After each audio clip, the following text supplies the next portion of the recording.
خان صاحب بھی اٹھے ہیں، وہ بھی ان کاٹا لوگوں سے ملے ہیں بالکل. اچھا، اور پھر یہ ہے کل جو ہے نواز شریف صاحب اور پھر اس سے پہلے قائد اعظم کی سالگرہ کا کیک، یعنی 3 کیک کاٹے گئے بیک وقت.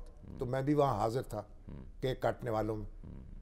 تو صدر مملکت نے جو قصہ سنایا ہے ایک بڑا اجتماع تھا، وہ اس پہ تو بات کریں نا. مگر یہ صدر مملکت نے بھائی بات یہ ہے نا کہ ایک بیانات کی تو وضاحتیں سر ہوتی رہیں گی. دو بحث ہو یہ رہی بھی تھی کہا جائے گا سیاق و سباق سے ہٹ کر بیان دیا گیا، لیکن یہ تو آپ بھی مانتے ہیں کہ ایسی محافل میں، ایسی مجالس میں گپ شپ ہو جاتی ہے. ہو جاتی ہے سر، بالکل ہوتی ہے. ایک دو لوگوں میں بحث ہو رہی تھی، انہوں نے کہا سگریٹ چھوڑنا بہت مشکل کام ہے. سگریٹ چھوڑنا بہت مشکل ہے، اچھا نہیں چھوڑ سکتا. انہوں نے کہا مشکل ہی کوئی نہیں. دوسرے نے کہا کیسے؟ میں 10 بار چھوڑ چکا ہوں.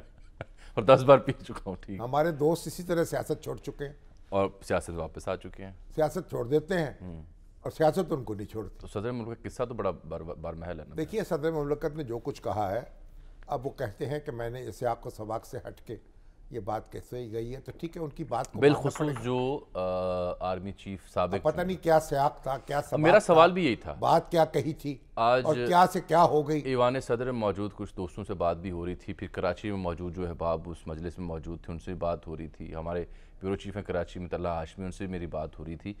تو یہ نقطہ نہیں سمجھ آ سکا کہ وہ کون سا بیان ہے جس کے اوپر ایوان کون سے صدر، الفاظ جی وہ نہیں، وہ نہ ایوان صدر نے جاری کیے ہیں نہ صدر مملکت نے اپنے ٹویٹ میں ہے. یہ صدر صاحب نے جو تلقین کی ہے نا، اور جس کی تردید انہوں نے نہیں کی، تلقین جو کی، انہوں نے کہا ہے کہ پرانی باتیں بھول جاؤ ہاں جی، اور آگے بڑھو. اور وہ کہتے ہیں کہ عمران کو پریشان نہیں ہونا چاہیے الیکشن اکتوبر میں ہوں گے یا نہیں.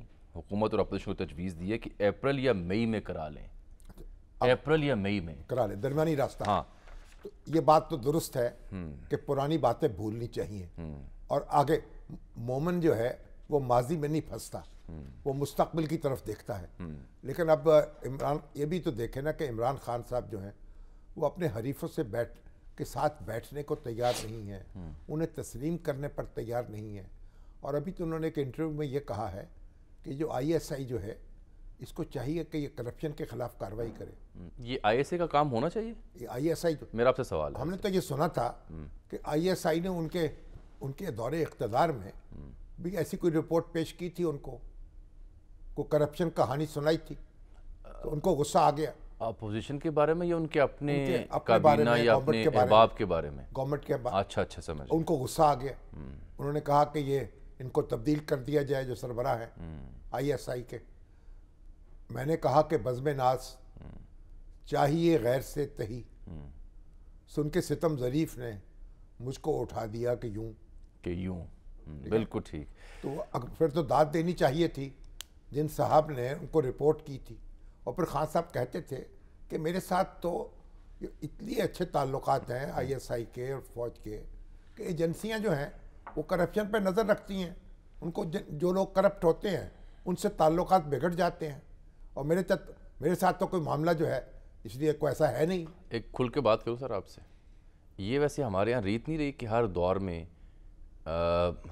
مختلف حالات و واقعات ہوتے ہیں، اس کے تناظروں میں ایک کرپشن کہانی بھی بنائی جاتی ہے، اس کے تناظروں میں بھی ہیرو تراشا جاتا ہے اور اس کے تناظر میں ہی ویلن بنایا جاتا ہے.